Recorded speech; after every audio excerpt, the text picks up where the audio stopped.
Bonjour à tous, une nouvelle émission sur Tandem TV, Aolam Amedoubar, que nous traduirons par Le Monde en question.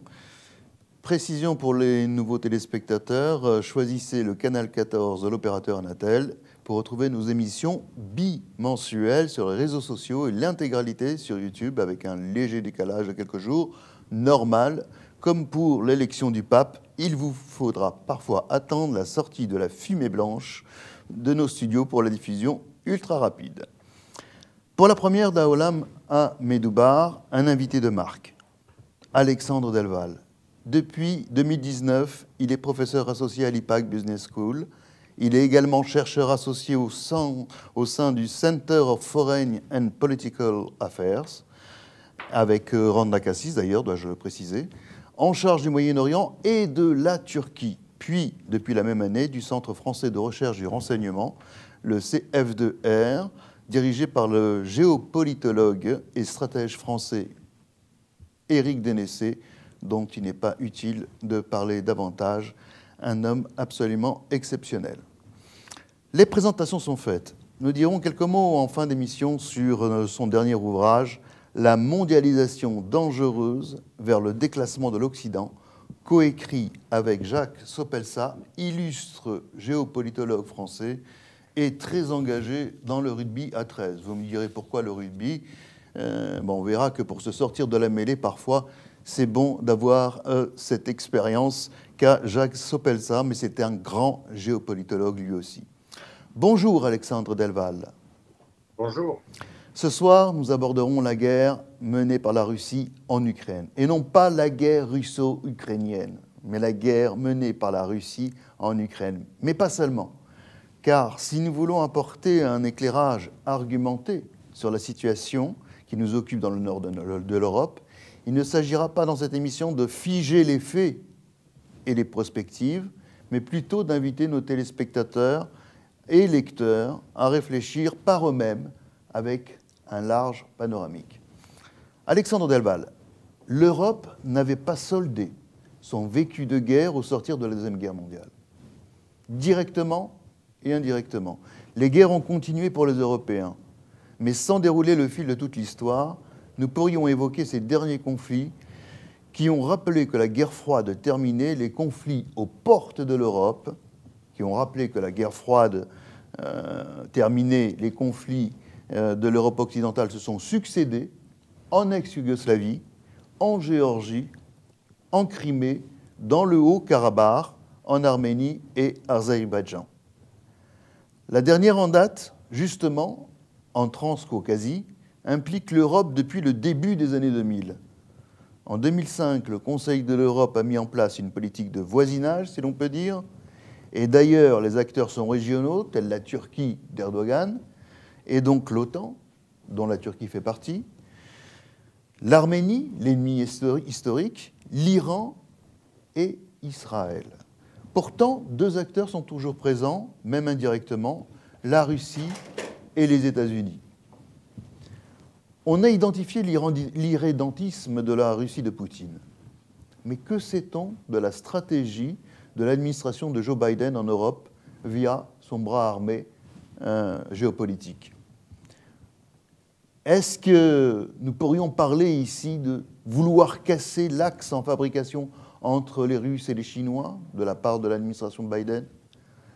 Est-ce que nous pourrions parler de réduire le lien commercial et diplomatique entre les Européens et la Chine? Pire, et cela a déjà été évoqué en 2004 par Dick Cheney, vice-président de George Walker Bush, lorsqu'il parlait de forces centrifuges de l'Europe se déplaçant davantage à l'Est au détriment du vieux couple franco-allemand. Qu'en est-il des relations américano-européennes? Et pour terminer le tableau qui élargit le spectre de l'invasion de la Russie en Ukraine, la Russie a exigé de Bachar el-Assad des contingents syriens et appelé quelques éléments de sa base de Tartous en Syrie, proche de la frontière libanaise. Et ici, la question se pose de quid de sa présence régionale en Afrique subsaharienne, au Mali et en Libye, au Proche-Orient. Avant de prendre du champ sur notre sujet, un détour par un peu de géographie. D'abord, cette carte du 7 avril nous donne-t-elle une idée de la stratégie russe d'invasion de l'Ukraine et de ses véritables objectifs? Est-ce que, finalement, l'invasion du Donbass, est-ce que, finalement, la présence, via la Biélorussie, de soldats biélorusses au nord de l'Ukraine, est-ce que cette carte du 7 avril nous donne une idée de la stratégie russe d'invasion de l'Ukraine et de ses véritables objectifs? Dans une autre carte, en juin 2022, ça nous rappelle qu'en juin 2022, et vous me direz si je me trompe, Alexandre Delval, il va y avoir un prochain sommet de l'OTAN, lors duquel sera adopté le nouveau concept stratégique de l'organisation transatlantique. Il s'agira de définir les objectifs et les ambitions de l'organisation pour les 10 années à venir. Jusqu'à maintenant, la Chine ne figurait pas dans ce type de document. Il y a peu de doute qu'elle ne figure à l'ordre du jour dans celui-ci, ce qui n'est pas une bonne nouvelle pour Pékin. Est-ce là une confirmation de changement de paradigme géopolitique? Devons-nous parler désormais de multipolarité, multilatéralisme, pour évoquer sérieusement les relations internationales? Je cite Nicolas Machiavel, « La politique n'est donc qu'une stratégie, tout étant fondé sur un rapport de force entre le pouvoir, les rivalités et les conquêtes. » Alors finalement, les questions. Est-ce qu'aujourd'hui, nous avons affaire simplement à une invasion de l'Ukraine pour des objectifs locaux? Est-ce que nous pouvons parler d'implication d'acteurs régionaux? Est-ce que nous pouvons parler d'implication d'acteurs internationaux? Alexandre Delval, vous connaissez la question, aussi bien au titre de vos activités dans le renseignement, mais aussi des nombreux ouvrages que vous avez écrits sur la Turquie, sur cette région des Balkans. Est-ce que, Alexandre Delval, nous sommes aujourd'hui avec un changement de paradigme? Oui, nous sommes dans un changement de paradigme initié, à mon avis, la date qu'on pourrait donner, c'est 2001. En 2001, les Russes et les Chinois, 4 ans après avoir scellé une réconciliation historique et une nouvelle coopération après des années de disputes territoriales, en 2001, en juin 2001, est créée l'organisation de la conférence de Shanghai, qui réunit les Russes et les Chinois et des pays d'Asie centrale plus ou moins satellites, ex-soviétiques ou néo presque, autour d'une volonté de résister à l'influence américaine et émanciper ces pays d'une influence occidentale au nom d'une requête d'un monde multipolaire. Et ce monde multipolaire, on peut même consulter le site de l'OCS, hein, tout est écrit en anglais, très bien. Et le but, c'est créer un monde multipolaire pour en finir avec l'unilatéralisme occidental, ou plutôt américain. Donc depuis 2001, tout est écrit noir sur blanc, et à mon avis, tout cela a été pensé dans les années 90, lorsque les Russes ont constaté que leur faiblesse allait permettre aux Occidentaux de grignoter un bout de leur territoire et de leur puissance. Et ils ont rongé leurs freins à l'époque, ils étaient trop faibles pour réagir. Mais dès 2001, sous le début de la présidence Poutine, une réelle volonté russe de préparer un monde multipolaire désoccidentalisé était déjà inscrit. Et ça a été scellé tout cela avec la Chine qui elle-même était encore assez consensuelle, mais elle-même, elle prévoyait un plus long terme dans lequel elle serait elle-même aussi désireuse de s'émanciper de l'influence occidentale, de ses moyens, de ses institutions et de ses valeurs, et les deux pays étant unis également par deux choses, une même menace islamiste qu'ils avaient pointée du doigt dès l'époque, mais aussi un encerclement de la part des forces de l'OTAN et des forces anglo-saxonnes qui entourent la Chine et la ceinture par les océans, et qui entoure et ceinture la Russie du nord à l'ouest et de l'ouest au sud, depuis les pays baltes jusque dans les pays du Golfe. La Russie et la Chine se sentent totalement encerclées par ces forces atlantico-anglo-saxonnes, pour ne pas dire occidentales, mais c'est plutôt atlantico-anglo-saxonne. Mais on a entre la Russie et la Chine une histoire d'amour compliquée. L'histoire d'amour compliquée, c'est que la Chine ne fait pas totalement confiance à Poutine, à Vladimir Poutine, mais Poutine lui rend bien, puisque même si les accords commerciaux sont d'importance, hein, puisque plus de 38 milliards, je crois, de dollars sont achetés en termes de pétrole et de gaz à la Russie, il n'empêche que, bien, par exemple, en Méditerranée, des sous-marins russes se retrouvent donc finalement à vouloir protéger ses intérêts stratégiques et puis en même temps se méfier de cet allié difficile qu'est la Turquie, mais allié difficile aussi qu'est la Chine, puisque la Chine a apporté son soutien, me semble-t-il, mais pas finalement plus que cela. Est-ce qu'on parle ici véritablement d'un axe russe-chinois? Est-ce qu'on doit plutôt parler de prudence nécessaire entre les deux? Non, apparemment, il y a un axe aujourd'hui, mais les Chinois ont l'habitude d'être beaucoup moins confrontationnels et frontaux que les Russes. D'ailleurs, les Russes ma référence sera assez méprisante, mais il ne faut pas le prendre comme ça. Les Chinois utilisent deux chiens loups ou deux gros Doberman qu'ils peuvent lâcher pour qu'ils aboient à leur place, car le Chinois n'est pas du genre à élever le ton quand ce n'est pas nécessaire. C'est la Corée du Nord, donc c'est la version caricaturale, et avec des missiles lancés régulièrement pour faire peur à ses voisins et pour les racketter, pour qu'ils leur donnent d'ailleurs des aides économiques très régulièrement. Et de l'autre côté, la Russie. Si vous voulez, la Russie tape et aboie, mais la Chine en est très contente. Par contre, elle ne va pas le dire. Elle vend beaucoup plus aux Occidentaux que les Russes. Les Russes sont une quasi-autarcie. Ils vendent essentiellement aux Occidentaux de l'énergie et quelques métaux précieux, tandis que la Chine vend tout. La Chine est un État mercantiliste qui est le grand acteur de la mondialisation. C'est la thèse de mon dernier livre, La mondialisation dangereuse. On verra pourquoi elle peut être dangereuse. Elle ne l'est pas toujours.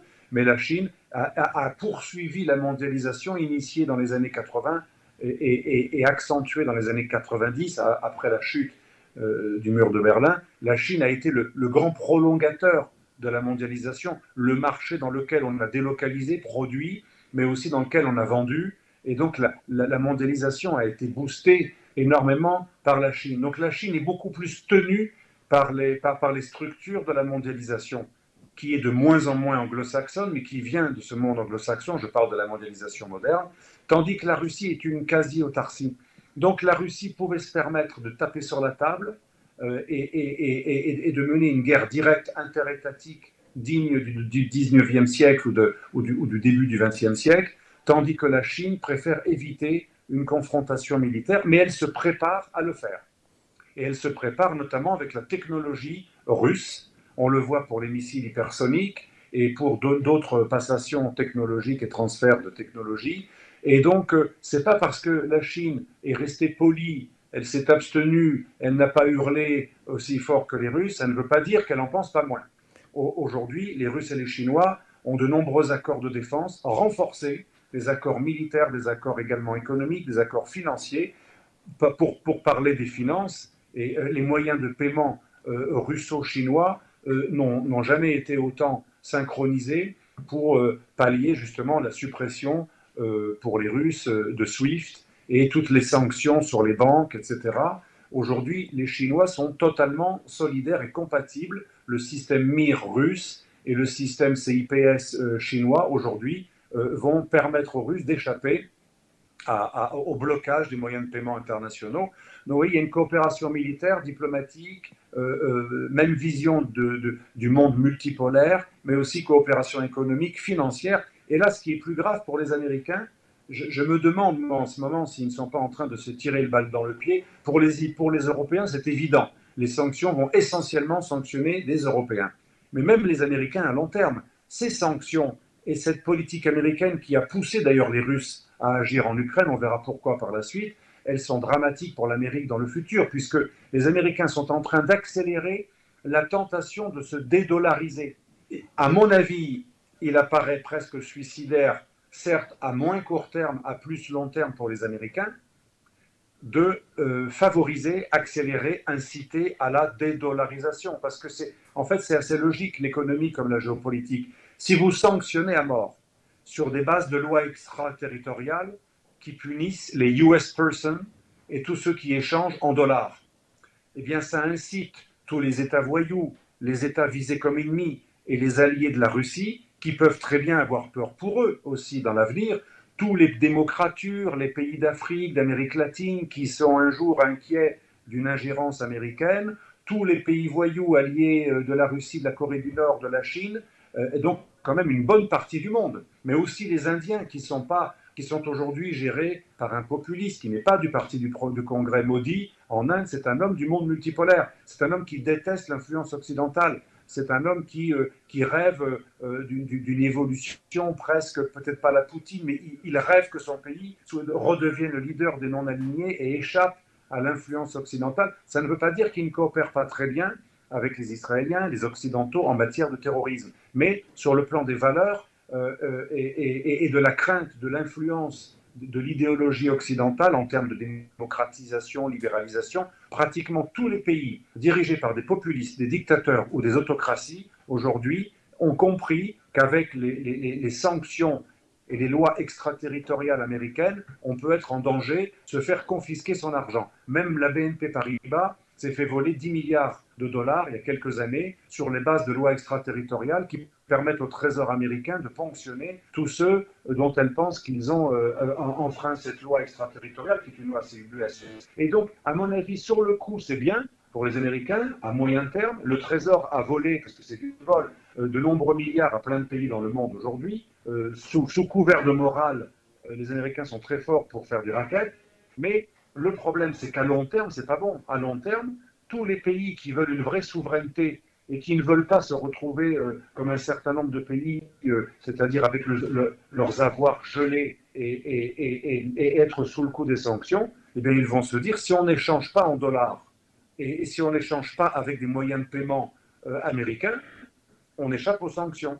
Donc, et les sanctions contre la Russie ont directement permis à la Russie d'accélérer cet agenda qui est porté depuis les années 2000 par l'OCS et par les BRICS, mais qui était resté un peu lent. Eh bien aujourd'hui, depuis quelques jours, depuis quelques semaines, on a une accélération extraordinaire. L'Arabie Saoudite qui dit aux Chinois, finalement, moi j'aime pas trop Biden, les démocrates américains m'ont emmerdé avec les frères musulmans et avec les droits de l'homme, etc. Vous savez que les Saoudiens ont une rancune énorme envers les démocrates américains, et les Saoudiens ont déclaré qu'ils acceptaient de vendre leur pétrole en yuan. Enfin, c'est une révolution. Le pétrodollar, c'était une institution immuable normalement. Et les Russes qui disent là maintenant aux Européens, si vous ne voulez pas qu'on vous coupe votre gaz, vous nous payez en roubles. Bien sûr, on a dit non, c'est scandaleux, jamais de la vie, c'est pas prévu dans les contrats. N'empêche que, vous savez très bien, mieux que moi probablement, que si le rouble est remonté, il est repassé de 140 avant la crise à 78 il y a quelques jours, hein, c'est parce que les Occidentaux, les mêmes qui disent non, ont commencé à acheter du rouble, à le faire directement, indirectement. Et on sait très bien que, comme la Gazprom n'était pas sous les sanctions, la Gazprom Bank, eh bien la Gazprom Bank a ouvert plein de comptes d'Occidentaux qui, certes, vont envoyer des euros ou des dollars, mais comme par hasard, ces dollars seront changés en roubles par Gazprom Bank et sur le taux qu'il arrange, et on va payer Gazprom avec les dollars changés en euros dans nos comptes envoyés dans Gazprom Bank. Ça veut dire que Gazprom, l'entreprise de gaz russe, va être payée en roubles. de manière directe ou indirecte. Et donc, on voit bien que si la dédollarisation qui a déjà commencé, alors qu'elle était restée une velléité jusqu'à pas très longtemps, je parle de la dédollarisation en dehors de la zone euro qui était tolérée, mais par des monnaies du monde multipolaire, c'est une révolution. Je parle beaucoup avec des économistes en ce moment. Ils me disent peut-être que les Américains vont actionner une arme qui va stopper tout ça, mais pour l'instant, c'est en cours. Et si l'Amérique perd l'arme du dollar, monnaie d'échange des matières premières universelle, c'est incroyable, c'est une véritable révolution. Avec l'armée, le soft power et les applications, c'est l'une des voies de la puissance américaine, la suprématie du dollar. Donc je pense que par leur moralisme, et c'est la thèse de mon livre, La mondialisation dangereuse, par leur moralisme, leur expansionnisme qui ne souffre d'aucune exception, cette obsession d'étendre et l'OTAN et leurs valeurs démocratiques libérales vers l'Est, ils ont suscité, je ne dis pas que c'est bien, hein, mais l'invasion russe, c'était quoi? C'était détruire une armée ukrainienne capable d'attaquer l'armée russe en Crimée et de reprendre la Crimée, mais aussi lancer un signe très fort, ce sera un clash majeur si vous étendez l'OTAN à l'Ukraine, mais aussi votre modèle libéral à l'Ukraine, parce que la Russie a très peur du modèle libéral occidental. Alors, on peut comprendre ceux qui disent, oui, mais on n'a pas à céder. Oui, mais si on arrive à un clash global, et si à la fin du compte, l'Europe est sanctionnée par les sanctions économiques, et si l'Amérique ne fait qu'accélérer le monde multipolaire et le rapprochement russo-chinois, on se demande à long terme si ce sont vraiment des grands stratèges qui ont fait toute cette politique depuis 2005 en Ukraine, visant à harceler les Russes pour les pousser à l'erreur et faire d'eux le diable que l'on voulait qu'ils deviennent. Eh bien, ça a marché. Mais est-ce qu'à long terme, c'est vraiment les conséquences de ça qui seront la multipolarisation et la dédollarisation? Est-ce que vraiment c'est en faveur du règne de l'Amérique? J'en suis pas sûr. D'autant que on voit bien avec Joe Biden et ses alliés faire face à un pas de deux bizarre, étrange, finalement d'ailleurs au travers de l'OTAN, mais également au travers d'alliés, on n'en a pas parlé, mais tel Israël, qui va jouer via son Premier ministre Naftali Bennett la carte Poutine, et finalement va jouer de l'autre côté, via son ministre des Affaires étrangères, Yair Lapid, va jouer la carte européenne, occidentale, etc. On voit ici, finalement, peut-être une espèce de tribalisation de la diplomatie internationale telle que nous avions effectivement l'habitude de connaître.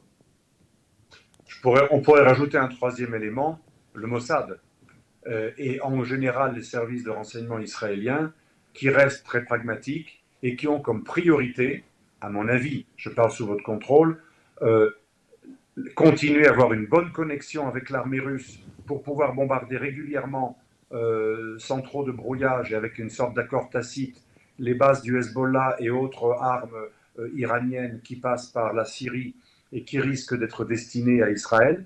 Et pour cela, il faut être en bon contact, en relative bonne intelligence avec les Russes, il faut leur parler, il ne faut pas trop se brouiller avec eux.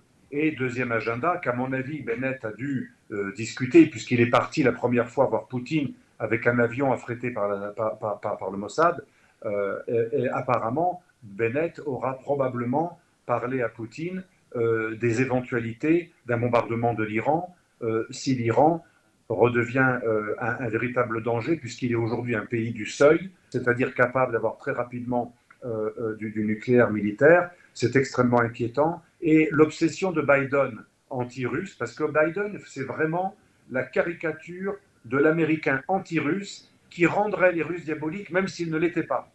Alors ça ne justifie pas du tout cette invasion de l'agresseur russe en Ukraine, bien entendu, mais il faut avouer que les démocrates sont très doués pour accélérer les choses et par leur interventionnisme, que je critique de mon livre La mondialisation dangereuse, un interventionnisme qui participe d'une vision mondialiste, typiquement démocrate, libéral-démocrate, cosmopolite, contrairement à Trump qui lui a une vision nationale, souverainiste et isolationniste. On voit bien entre les deux qui est le plus dangereux. Trump a été diabolisé, mais c'est l'homme le plus pacifiste qu'est connue la présidence américaine depuis des années. Et Biden a l'air d'être un ange. Maintenant, il dit à l'Europe ce qu'elle doit faire. Il dit qui est bien, qui est mal. Il sanctionne. Et il est au bord de provoquer une guerre mondiale parce que Biden, il faut le savoir, est belligérant aujourd'hui en Ukraine. On a des soldats américains extrêmement visibles. C'est même eux qui recrutent les volontaires internationaux pour l'armée ukrainienne. Ça a été révélé récemment par Régis Le Sommier, alors que mauvais lapsus, Trump, dans son côté isolationniste, lui, il était peut-être fort, il était capable de montrer les muscles russes, mais il les respectait. Et il n'aurait jamais commencé une présidence en disant c'est un voyou et un criminel. Biden a commencé sa présidence en faisant tout pour exciter les Russes, et surtout cet expansionnisme de l'OTAN que Trump d'ailleurs ne partageait pas vraiment. Trump a eu des mots assez critiques sur l'OTAN. Trump a parfaitement compris que l'OTAN c'est un instrument multilatéral et multinational qui n'est pas forcément toujours compatible avec les finances et les intérêts américains. Donc le côté sceptique vis-à-vis de l'OTAN de Trump, qu'on a beaucoup critiqué quand il est arrivé au pouvoir, finalement était plus propice à favoriser la paix que la religion atlantiste, universaliste et expansionniste des démocrates américains, d'ailleurs qui sont entourés de plein de Polonais, d'Ukrainiens revanchards, et je peux les comprendre, les Polonais et les Ukrainiens, mais aujourd'hui, autour des démocrates américains, il y a un surnombre. Les Luland, les Blinken et d'autres, et jadis les Brzezinski, les démocrates américains ont toujours été entourés de Polonais, de Baltes, et je peux les comprendre, encore une fois, hein, revanchards, qui ont comme obsession la Russie. Et je termine ma réponse à votre question.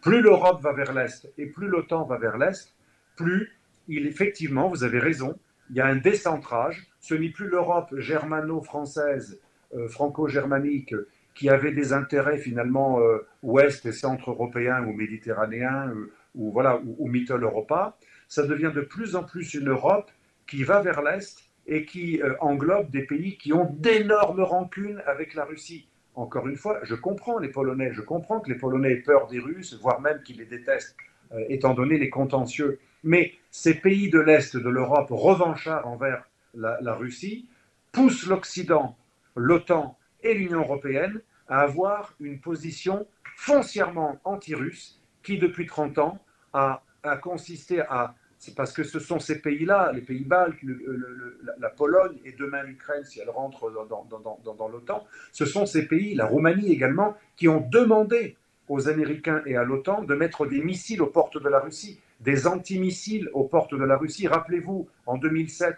quand Poutine, pour la première fois, menace l'Occident, je ne justifie pas ce qu'il a dit, mais pourquoi il a menacé l'Occident?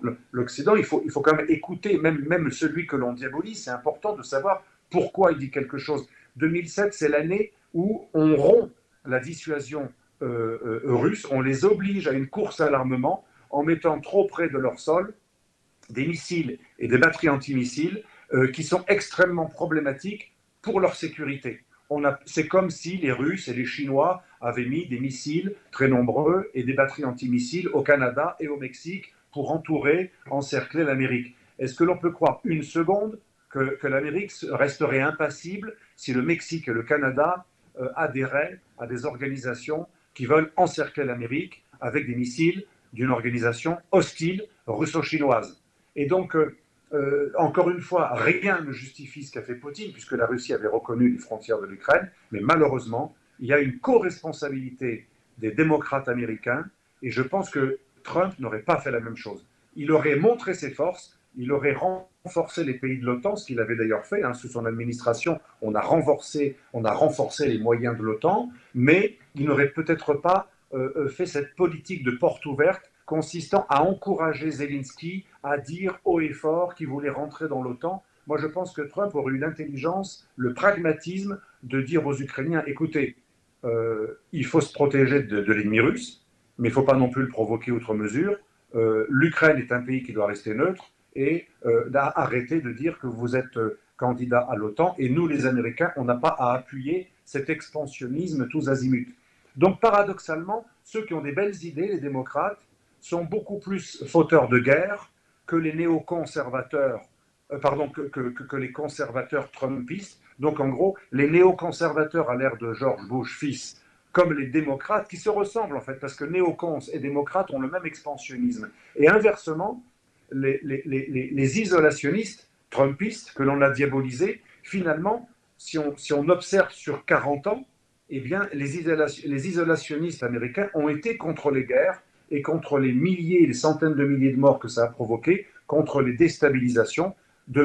Inversement, les néoconservateurs et les démocrates ont été des partisans de guerre ou de quasi-guerre ou d'interventionnisme qui, hier en Irak, en Libye, récemment en Syrie et maintenant en Ukraine, ont montré que plus on est expansionniste, même pour des belles idées ou ingérant, et bien plus on suscite des réactions. Et la réaction de Poutine aujourd'hui, même si elle n'est pas comprise, elle n'est pas acceptable, en tout cas, on sait pourquoi elle a été favorisée par les États-Unis. Et je conclus juste sur un auteur très important, George Mearsheimer, le plus grand stratège académique aujourd'hui américain. John Mearsheimer, dans un article de Foreign Affairs en 2014, expliquait tout ce qui se passe aujourd'hui. Et il disait entre 2014 et 2015, c'est une provocation que nous paierons très cher que de promettre un destin atlantique de l'OTAN aux Ukrainiens. Une erreur absolue. Kissinger a dit la même chose. Même le russophobe Brzezinski a dit la même chose à la fin de sa vie. Et mieux, le plus grand stratège de la guerre froide, le concepteur du containment, George Kennan, a dit à la fin de sa vie, j'en parle dans ma tribune avec Vladimir Fedorovski cette semaine, à la fin de sa vie, le concepteur de l'endiguement contre la Russie soviétique disait « Ce serait une erreur absolue que de continuer à étendre l'OTAN à l'Ukraine, à la Géorgie, aux portes de la Russie. Ça va réveiller les pires tendances antidémocratiques, totalitaires et anti-occidentales en Russie. » Donc, puisque les plus grands stratèges nous ont avertis, il est donc à penser que les Américains qui ont favorisé cet expansionnisme depuis les années 2007-2008 l'ont fait en connaissance de cause. Ils voulaient réveiller l'ours russe pour en fait couper totalement l'Europe de la Russie, car ça a toujours été une phobie américaine que de voir un rapprochement russo-européen.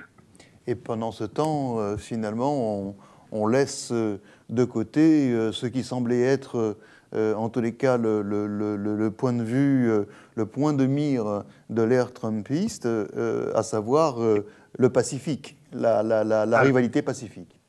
À mon avis, la grande erreur de Biden, on pourra peut-être même dire un jour la faute, c'est que l'ennemi qui a vraiment les capacités de défaire la puissance américaine grâce à son économie que n'a pas la Russie c'est le budget de l'Italie, tandis que la Chine, elle est déjà à 16 000 milliards de dollars, elle se rapproche à vitesse grand V du PIB américain de 25 000 milliards de dollars.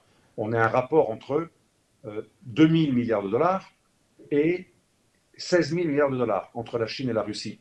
Donc la Chine bientôt aura autant de forces militaires que la Russie. Elle a déjà des missiles hypersoniques, elle est déjà aussi dans les ordinateurs quantiques, donc elle aura les moyens technologiques d'être aussi forte que la Russie très bientôt, voire même d'avoir plus d'armement, parce qu'elle a beaucoup plus d'argent. Et ça, c'est extrêmement important à rappeler. Mais en plus de la puissance militaire, la Chine aura peut-être pas le soft power américain, mais elle aura une puissance économique et une capacité de rendre tout le monde dépendant d'elle que même l'Amérique n'aura pas. Car l'Amérique n'a pas cette puissance de fabrication tous azimuts et de production et bientôt d'innovation, ce qui n'est pas connu, qu'ont les Chinois. Donc, si on rassemble tous les domaines de la puissance, la Chine les cumule tous et elle pourra détrôner l'Amérique, ce que la Russie était incapable de faire. La Russie pouvait résister, aboyer, taper sur la table, mais la Russie n'a pas les capacités de doubler les États-Unis dans tous les domaines de la puissance. Par cette politique d'extension de l'OTAN qui a réveillé l'ours russe blessé et l'a acculé à se comporter de manière également pour lui suicidaire, parce que moi je pense que la Russie va perdre également. Le seul gagnant, c'est l'Asie chinoise, parce que bientôt la Chine aura pour but de contrôler l'Asie en dégageant de la mer de Chine et de Taïwan les batteries de missiles, les missiles, les radars et tous les dispositifs américains qui, selon elle, anglo-américains, l'encerclent. Donc l'ennemi asiatique chinois a été oublié au profit de l'ennemi obsessionnel russe qui date de la guerre froide. Biden, c'est un homme de la guerre froide, mais l'Iran aussi.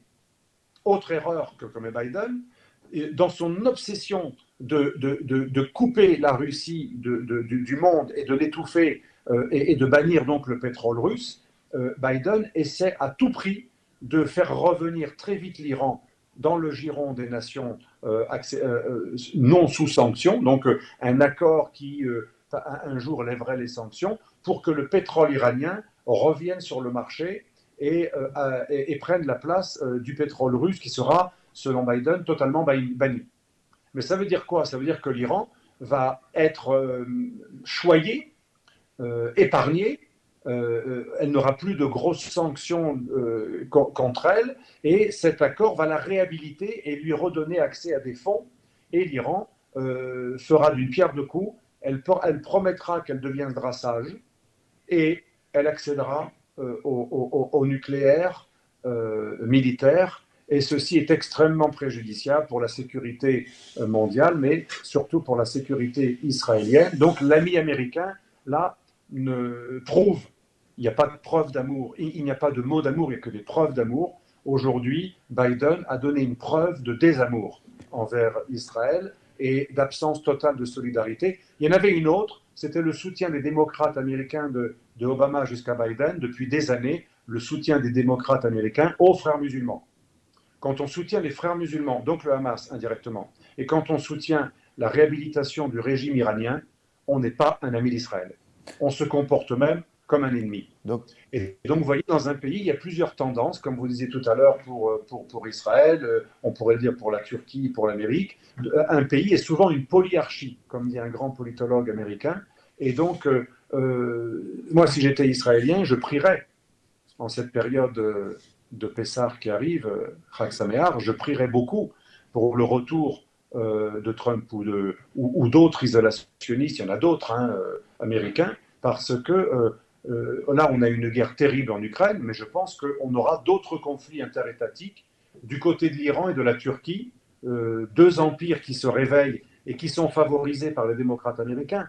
L'Iran, parce que c'est le pétrole que l'on souhaite pour contrebalancer le pétrole russe, et la Turquie, parce qu'elle est membre de l'OTAN et elle est proche des frères musulmans, et les démocrates américains les épargnent. D'ailleurs, en ce moment où je parle, la Turquie prépare des sales coups à Chypre et à la Grèce, parce qu'il y a beaucoup de gaz aussi en mer méridionale, méditerranéenne méridionale. Et vous savez que Erdogan a bloqué le programme EastMed de gazoduc qui était plutôt favorable aux Chypriotes et aux Israéliens. Et Erdogan a beaucoup de sales coups comme ça. Et Erdogan prévoit d'annexer des îles grecques pour revendiquer le gaz qui est autour. Et il a déjà fait un semi-Anschluss de la mer Méditerranée orientale dans son accord avec les frères musulmans de Tripoli. Vous savez, l'accord bilatéral de répartition des eaux territoriales rectifiées entre la Turquie et la Libye. Donc du côté de la Turquie et de l'Iran, les démocrates américains laissent faire dangereusement des personnages et des empires qui sont aussi dangereux pour la sécurité du monde occidental que ne l'est la Russie. Et donc, il y a vraiment beaucoup d'inquiétudes à avoir sur les conséquences désastreuses de cette diplomatie des démocrates américains. En résumé, donc, finalement, nous avons un déclassement européen, on a une montée en puissance de la Chine et finalement une Russie qui risque de tirer son épingle du jeu et finalement des défis pourtant économiques et énergétiques, vous en avez parlé tout à l'heure, qui semblent en tous les cas ne plus être dans les seules mains des Américains, mais être aujourd'hui donc plutôt partagés par cet axe dont nous avons parlé tout à l'heure entre la Russie et la Chine, mais quelque part aussi peut-être une épingle du jeu de la part des Israéliens, et on l'a vu d'ailleurs dans l'affaire du Haut-Karabakh, finalement un jeu qui apparaît pour les autres un peu trouble, mais finalement un jeu qui permet en tous les cas de garder un espèce d'équilibre et c'est peut-être leur expertise de la solitude, et quand ils étaient un pays très isolé du monde en tous les cas, eh bien finalement, aujourd'hui, cette expertise leur permet de pouvoir effectivement jouer parfois la réaction militaire de manière univoque, unilatérale, mais dans le même temps de pouvoir parler aux uns et aux autres. Alors, c'est intéressant ce que vous dites, parce qu'une vraie diplomatie et une vraie géopolitique d'un pays souverain qui sert vraiment ses intérêts nationaux ne peut pas être fondée sur des idées moralistes de type droit de l'hommisme ou valeurs internationales, ou plutôt internationalistes, parce qu'il n'y a que des intérêts pour les nations. Or, Israël est dans une nécessité de survie. Israël est un pays qui est prospère, mais qui est existentiellement menacé et entouré d'ennemis. Quand on est un pays comme Israël, on ne peut pas se permettre le luxe des pays de l'ouest de l'Europe d'être des puissances moralistes qui ne parlent qu'aux gentils et qui ne serrent pas la main aux méchants. Et la Russie, elle, c'est pas pour la même raison, en tant que très grande puissance militaire, comme l'Inde d'ailleurs, ou comme le Brésil, les pays du BRICS, ils ont une diplomatie, vous remarquerez, très partagée. Mais même la Turquie, membre de l'OTAN, proche des États-Unis, et en même temps, qui de temps en temps fait les courses en matière d'armement auprès des Russes. Les grands pays, ou les pays comme Israël, qui ont une nécessité de survie et qui ont un vrai sens de leur intérêt national, ne fondent pas leur géopolitique sur des critères universalistes, moraux, mais sur les intérêts. Et donc le message qu'on peut donner à l'Europe, vous avez lu très gentiment quelques sous-titres de mon livre, La mondialisation dangereuse, notamment le déclassement de l'Occident, la montée de la Chine, etc. Le message, c'est que malheureusement, aujourd'hui, les grandes puissances ou les puissances intelligentes souveraines, donc des grands pays comme des petits, de la Chine à Israël, ils défendent leurs intérêts.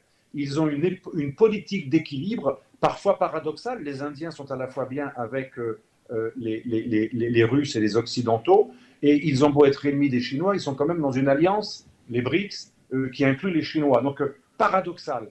C'est ça qu'il faut retenir. Une diplomatie, elle n'est pas fondée sur la cohérence absolue et le noir et le blanc, le bien et le mal.